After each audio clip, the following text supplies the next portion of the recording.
भजन लाल शर्मा साहब, हमारे उप मुख्यमंत्री प्रेम जी बैरुआ और कैबिनेट में मेरे साथी खर्रा साहब, हमारे पूर्व विधायक रामलाल जी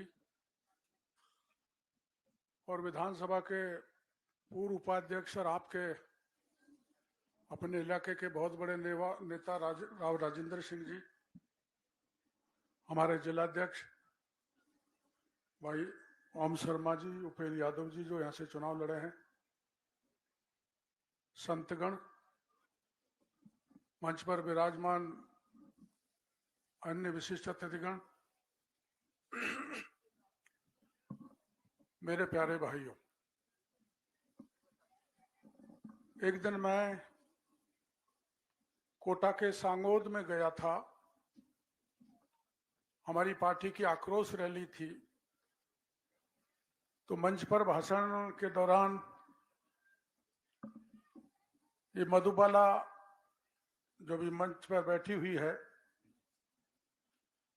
चढ़ गई, विलाप करने लगी, कहने लगी कि हम वीरांगनाओं के साथ अन्याय किया जा रहा है, हमारी कोई सुनने वाला नहीं है। और जब ये पुलवामा के हमले में हमारे राजस्थान से 5 लोग शहीद हुए थे, तो आपको सबको जानकारी है, यहाँ रोहितास लांबा जी आपके इस गांव में शहीद हुए थे और बहुत बड़ा मेला लगा था। लगना भी चाहिए, जो देश के लिए शहीद होता है ऐसे अमर बलिदानी के लिए जितना हो सके अधिक से अधिक सम्मान देना चाहिए। तो मेरे को मिली थी यहाँ मधुबाला सांगोद में हमारे पार्टी के मंच पर, तो मैं जो कह के आया था, मैं आपको बुलाऊंगा, आपकी बाकी की 4 वीरांगनाओं को भी लेके आना। इन्होंने मेरे को बताया था कि पूरा 4 साल निकल गया और गहलोत साहब के 3 मंत्री उस अंतिम संस्कार में आए थे और सब तरह का वादा कर गए थे, नौकरी भी देंगे, सड़क भी लगाएंगे, मूर्ति भी स्थापित करेंगे। अब ये मूर्ति तो सारा खर्चा करके मंजू जाट ने तैयार की है, सरकार की, गहलोत सरकार की 1 कौड़ी इसमें नहीं लगी है।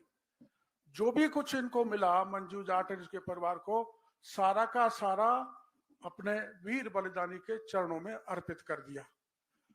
गांव का स्कूल का नामकरण होना था, ऐसी सभी की समस्या थी। मधुबाला की अलग थी, ये सुंदरी गुजरी भी यहाँ पर आई है, इसकी भी अलग थी। कहीं सड़क का नामकरण करना, कहीं कॉलेज का करना, कहीं चौराहे का करना, जो कोई बड़ी भारी बात नहीं है। तो मैंने इन सबको बुलाया, विधानसभा चल रही थी, तो मैंने सोचा चलें। ये मुख्यमंत्री जी से मिलना चाहती थी महज इसलिए कि आपके मंत्री अंतिम संस्कार में जो भरोसा देके आए, जो आश्वासन देके आए, उस पर खरे नहीं उतरे। आप हमारी बात सुन लो मुख्यमंत्री जी, केवल इतनी सी बात कहनी थी। मैं इनको लेके गया, अब मैं सांसद था राज्यसभा से, तो स्वाभाविक है हमको तो कोई घुसने में दिक्कत नहीं होती, और जब एक सांसद के साथ वीरांगना जाए तो उनको भी कोई दिक्कत नहीं होनी चाहिए।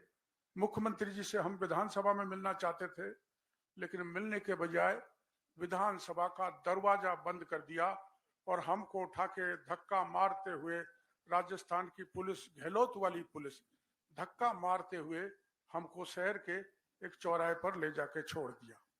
लेकिन हम रुकने वाले नहीं थे। हमने तय किया, मैंने तय किया, जो देश के लिए जिसने बलिदान दे दिया, अपना सब कुछ लुटा दिया, उस वीरांगना के साथ भारतीय जनता पार्टी किसी प्रकार का अन्याय नहीं होने देगी। अंतिम सांस तक इनकी लड़ाई लड़ेंगे। मैंने इनको कहा, मन का यहीं रहना है।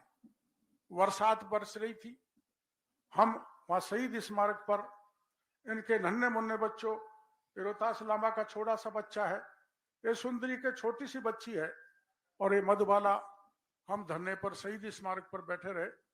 मैंने इनको कहा, जब मुख्यमंत्री जी ने सुनना पसंद नहीं किया, तो मेरे को राज्यपाल महोदय के पास ले गया। राज्यपाल महोदय को हमने ज्ञापन दिया और ये कहा कि इनका क्या दोष है, ये सड़कों पर धक्का खा रही है। तो राज्यपाल ने कहा मैं मुख्यमंत्री जी को पत्र लिखूंगा। मुख्यमंत्री जी को पत्र भी लिखा, लेकिन मेरे को सलाह दी कि डॉक्टर साहब आप आए हो तो बगल में मुख्यमंत्री रहते हैं, इनको मिला लो। मैंने तो सोचा, मेरे को तो कर्फ्यू लगा रखा था, पूरे 5 साल तक सिविल लाइन में डॉक्टर किरोड़ीलाल के लिए गहलोत सरकार ने कर्फ्यू लगा रखा था, नो एंट्री। फिर भी मैं पहुंच जाता था, पता नहीं कहां से।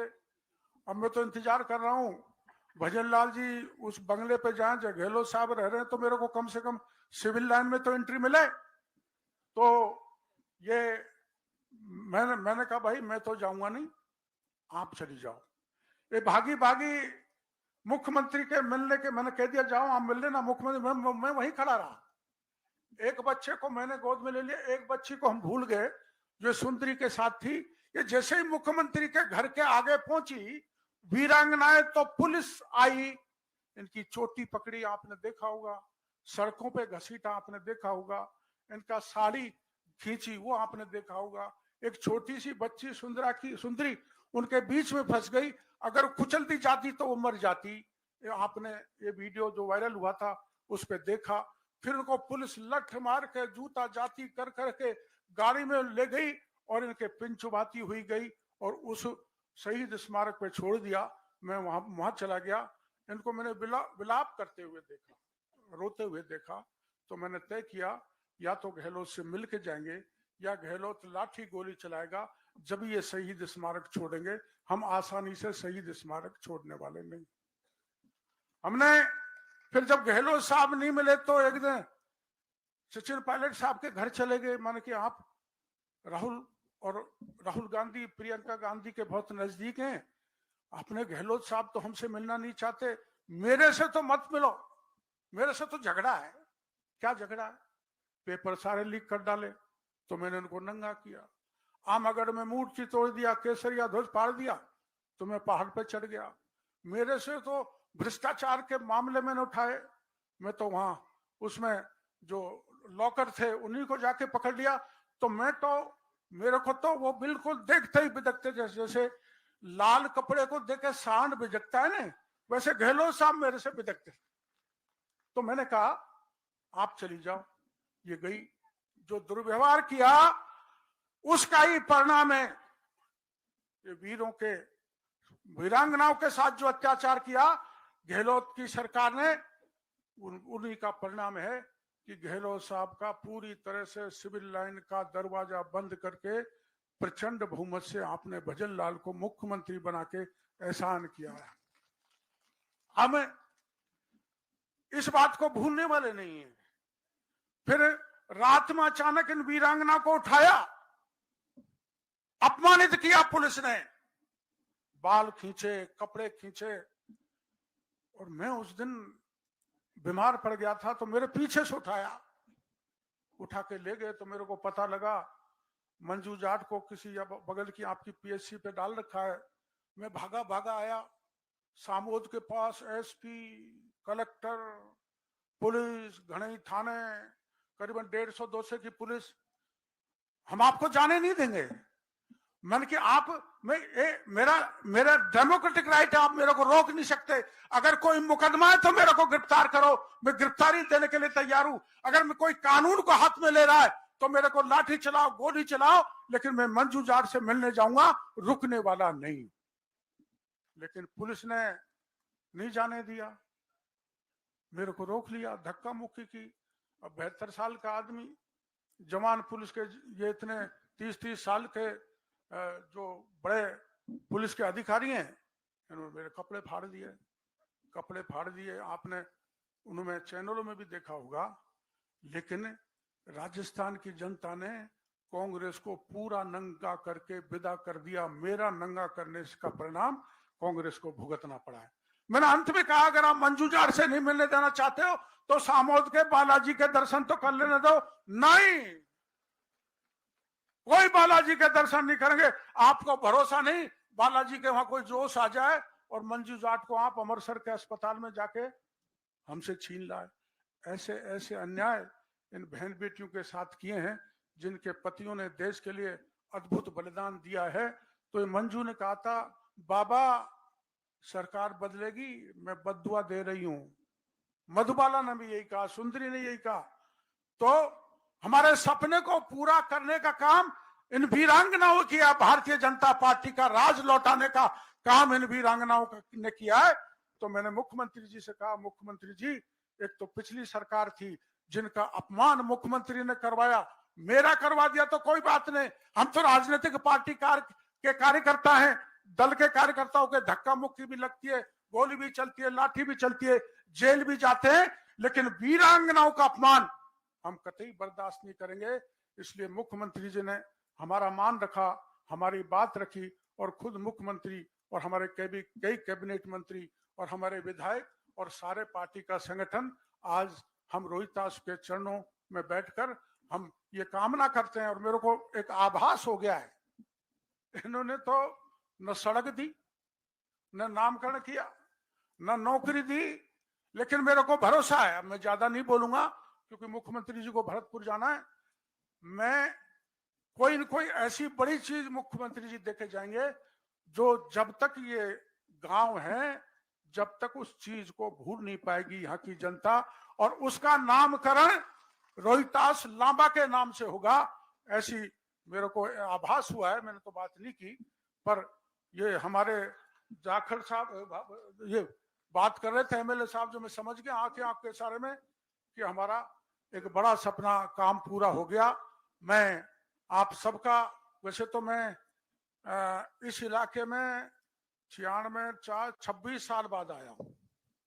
26 साल पहले मैं लोकसभा का चुनाव लड़ा था राजेश पायलट साहब से, चुनाव हार गया था, वो बात अलग है, लेकिन यहाँ की जनता ने मेरे को भरपूर वोट दिया।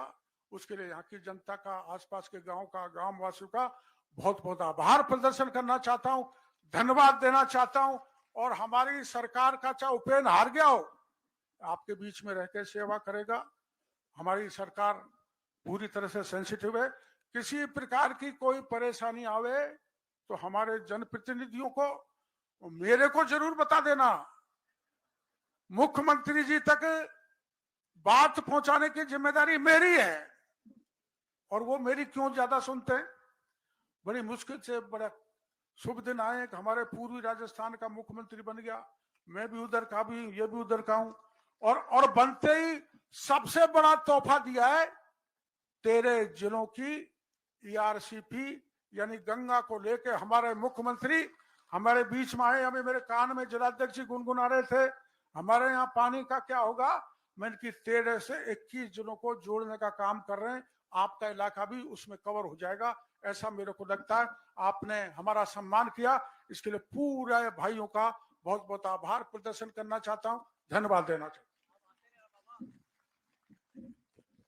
धन्यवाद डॉक्टर साहब, पूरा जीवन आपने बहुत संघर्ष करा है।